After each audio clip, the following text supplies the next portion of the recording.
All right, everyone, we're here with Chris Moeller, Dave Clymer, celebrating issue 150 of Ride BMX. Chris, from day one, you've been a part of Ride BMX.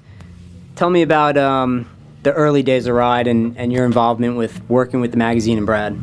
Well, the early days of the magazine involved me paying for some wood, building some mini ramps, building some launch ramps. Up in Burbank? Yep, up in Burbank. Brad had a little bit of a tight budget, but we needed a new magazine, and Ride was the magazine, so things have been better ever since. So S&M kind of made its mark way before Ride BMX started, but you guys did some awesome ads over the years, and definitely some pretty incredible print ads that you guys have done. Well, really, I think in 1993 when Brad started Ride magazine, we 1992. 1992. I'm gonna correct you on that one. Yeah, October. he didn't own a car. He didn't own a car at that time. You were there when he had his magazine stacked to the roof. He did not own a car at that time. I drove out to his house, helped him go out and pick up a monitor for his computer. He told me, "Hey, take it easy, man. Take it easy. You're gonna break my monitor." I said, "Listen, man. You don't. This is my car, okay? You don't own a car. Do you understand what I'm telling you?" Fully. Yeah. He didn't own a car. What did he get after that? A Honda. I don't know what he got. We took him over to his house and dropped off his monitor, and the magazine came out pretty good. I don't know. You got any furniture? No, but I got magazines stacked for you. All right. Well, you know, back then in '92, Go went out of business. 93. Could have been. 93? We'll say 92. 92, okay. Go went out of business. BMX Plus was around. BMX was at a really flat, almost dead point, and Brad shook things up a little bit with Ride. Came out with curses, crazy interviews, you know, kind of raw, Yeah. and you know, kind of laid the framework for Ride's earliest years and then where he is now.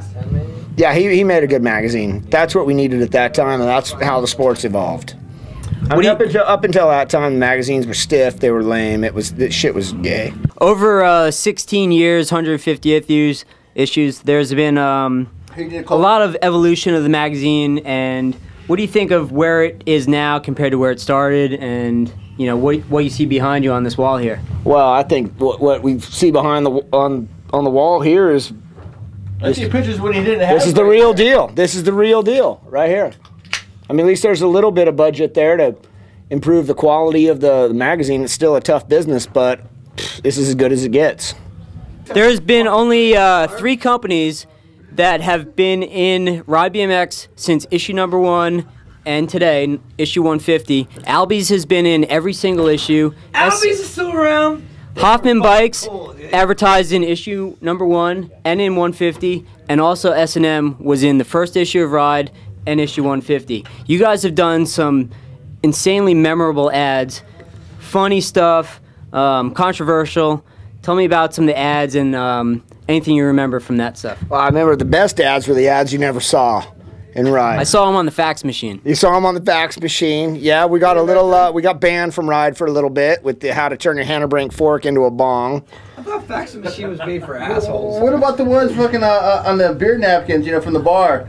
Yeah, cartoon characters. Yeah, we might have made some caricature ads on some napkins, but yeah, we got banned for a little bit though. But we tried to be in Ride every single issue since day one. We were only out for maybe a year while we had a little tiff, and as soon as that blew over, we got right back in. So Ride magazine's really the best representation of the sport that there is in print, and it's always been that way. Any good stories or memories from photo shoots of some of the ads you've done? There's some actually some pretty funny photos here on the wall. One of you with some mags, some really short shorts. Mei Ling Ling's a good one with the welding rod there. Right. Yeah, Mei Ling was a good one there. I had to borrow my friend's child to film this ad to really condemn slave labor in Asia, which allegedly happens. Who the hell prints up that? This ad over here with the short shorts. I think I had some junk hanging out before that got photoshopped. Butler got oiled up over here by Magoo. That What's going on with Dave with the pentagram here? But it's right side up. Oh, it's right side up, yeah. Yeah, it looks like someone took a marker to the wall tonight. Over here in the corner with the no-hander. Yep, good times up here on the wall. That was from your 20th anniversary? This one here is pretty good. Yeah, it's been a pretty wild 12 years, that's for sure. 12. 12. Give or take a few, right? 13? 16? 16 years? I don't know. 150 divided by 12? Oh, what were we? Bi-monthly? Yep. We were bi-monthly. And you got kicked out for a while. Math. Yeah. All right, it's a good thing you get the head tube fucking angle straight, huh? Right. Chris, not only a company rider, but also a bicycle pro, ex-test rider, lover of riding bikes, BMX, everything. Anything you remember from Ride BMX pages, any photos or anything that's inspired you or that stands out in your mind from the history of 150th issues? One particular thing that stands out in my mind. Got the cover. No covers? Did you ever get the cover? I don't think no No, covers. Chris never had a cover. That book, dude, that you had. No covers. No. Well, I really like the candid interviews. I like hearing what people really have to say without having it chopped up. But no, every issue's been good since day one. You know, speaking of candid interviews and just funny stuff, there's a great interview with you earlier on, and then kind of a rebuttal from Greg Hill and Harry Leary. That was definitely a historical article in Ride. Right. Tell me about that one. That was classic. Well, I ran my mouth nonstop in 1993, I think. And those guys got pretty fired up, and that raged on for a little bit. And they brought it out to the track. I remember it was like 2002, and Arena. That was a good controversy. Yeah, that was fun. So it was. It was about 5 years earlier, but we'll say 2002. 92, 93. Yeah, but it kept going. 93. Mike might have been Mike probably drove the truck that year, and I told him to slow down. Mike, you remember?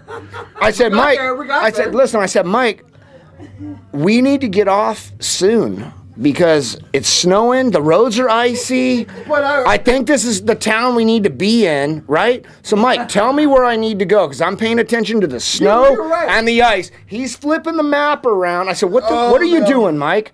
What are you doing, Mike? He said, well, I'm trying to figure out which side of the map is north.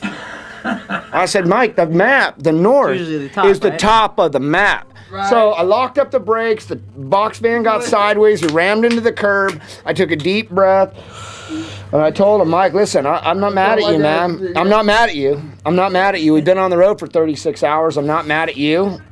You're mad at my father. I'm upset with your father for doing such a piss poor job of raising you. Yeah, I remember that. That's what I told him. It happens, right? Yeah. It's not Mike's fault. It's his dad's fault. Can I say one thing though? So when we finally did get there, and that was after 5 years of driving that van, we only got lost once, and that was it. But back to Reno, this guy fucking first moto of the year in Reno.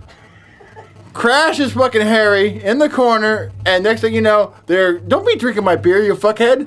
They're brawling, all right. And then before we can all back him up, we watch pro and we're all in the infield. He goes back to the stage up to our fucking what do you want to call it? Our little homestead, you know? Pit. Yeah, our pit. Thank you very much, you fucker. So we're up there. He's in the pit, and he's taking off his fucking pants, you know, his leathers and shit, and trying to put his shorts on. And guess what he does? He whips out, he takes his shoe and he hits Harry Larry right square in the face. After the crash, we have children in strollers. We have fucking T-Man. Strollers, really? Yeah. Are you sure about the strollers? Yeah, I was there. Dave, you were doing meth, so take it easy.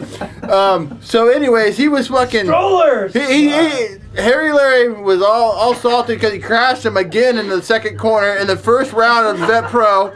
So Chris gets up there, takes off his, I don't know if he's wearing, I don't know if it was a Reebok, a Van, or a fucking goddamn Puma. Yeah, it's probably a Puma. And smacked the sucker upside his bald head, and none of us could back him up. So we had fucking Ruben Sanchez and fucking Ray Rome break the fight up like two guys that are really gonna do anything. But you know, so back to the Harry and good times, right? All the results of that interview. That groundbreaking 1993. That was 2000. Insane memories. Way back. Man, All right. BMX is hard, dude. Chris, one last thing I want you to. Prophet or know-it-all jerk?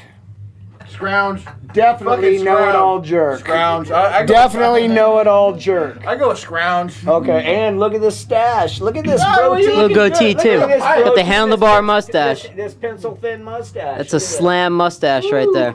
Dude, all right, Chris, one last thing I wanted to ask you about. One of the most legendary things in Ride BMX history is Robbie Morales' gap in Santa Ana over the river. I was And there. you were there, watched this shit on and TV and I fucking cried. from what I remember, you didn't want to see it happen. You were there, you walked away, you turned away.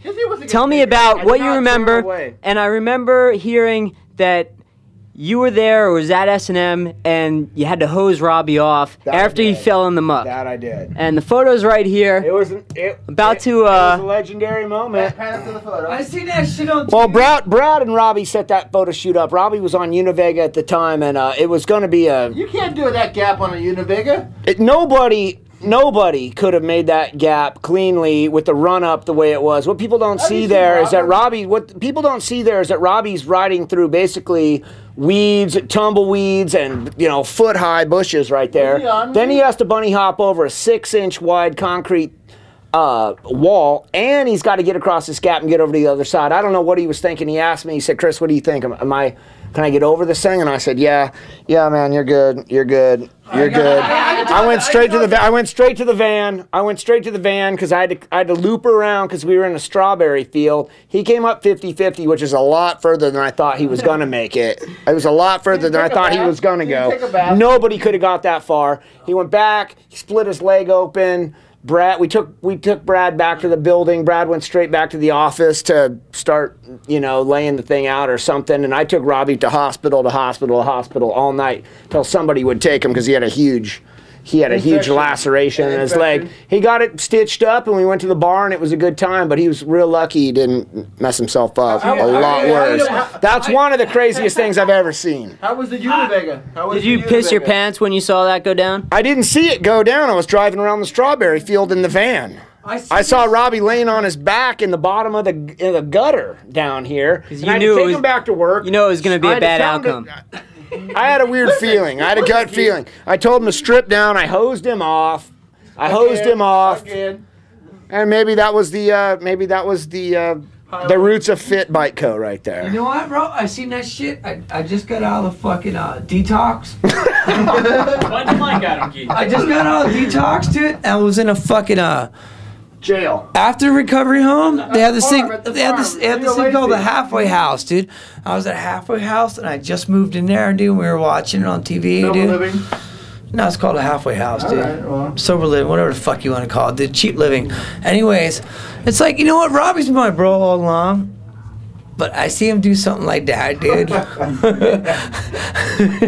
It's like, I'm not drinking. I ain't drinking like 5 years at this time, dude. I fucking drunk. I jumped off, dude, and I was just like, holy shit, I can't believe you fucking tried that, dude. I'll tell you, Keith. Was it fucking stoked, dude? Was it one of the boldest moves in BMX or one of the dumbest moves in BMX? It was definitely. Yeah, it was it was a little bit of both. Yeah. It was a little bit of both. But I got to give it up. I mean, he got his front wheel over that edge, and I don't think anyone else could have done that. He was on an aluminum bike, and the bike survived. No, that's a chromoly bike, but he got his front wheel over the edge. Yeah. That bike could have been made out of bamboo, Mike. It doesn't make any difference, man. He got his front wheel over that other edge. I don't think he's already below it there. He's already below it there. He went for it. That's all that matters, dude. He went for it. That bike was made out of fucking. Yeah, he went for it. He He grabbed his nuts and just said, "Fuck it." Hey, the bottom line is those are the kind of moments that made Ride Magazine what it is. Because he doesn't have a helmet on, and you wouldn't have seen that in Plus. Oh, I drink to that. All right. Drink to that. Cheers, man. That was awesome. Here's to 150 issues and 16 years of Ride BMX, Chris.